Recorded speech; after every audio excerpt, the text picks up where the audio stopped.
Napapahiya si Roberto at Miguelito, lalo na't nalaman nila na si Tanggol ay anak ni Ramon na kung saan sa mga Montenegro nakasalalay ang kanilang kandidatura.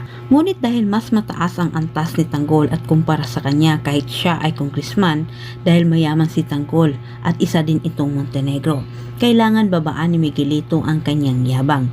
Kunwari niyang kinaibigan itong si Tanggol at hindi naman nagdadalawang isip si Tanggol na makipagbati nito.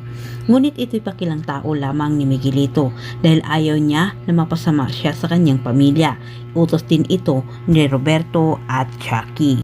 Hindi naman maiwasan ni Lolo Julio na ipagmalaki itong si Tanggol sa mga giyerero. Kanyang sinabi na bukod sa kanilang negosyo na ipamana dito kay Tanggol, marami din itong negosyo.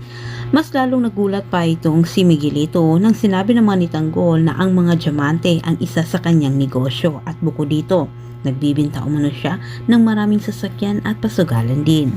Ang buong akala naman ni Miguelito ay kung anong diamante lang ang mga sinasabi ni Tanggol. Nakikita ni Tanggol kahit hindi man sabihin ni Miguelito na ang akala nito kung anong diamante lang ang kanyang hawak.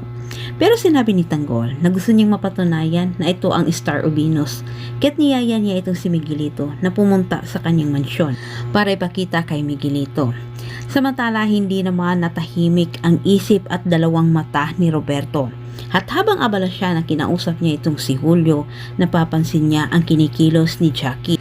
Dumidiskarte naman itong si Jackie at kinausap niya itong si Ramon. Kunwari siyang nagparating ng simpatsya kay Ramon na siya'y natutuwa umano dahil sa wakas nakita na ni Ramon ang anak nitong matagal ng panahon na nawalay.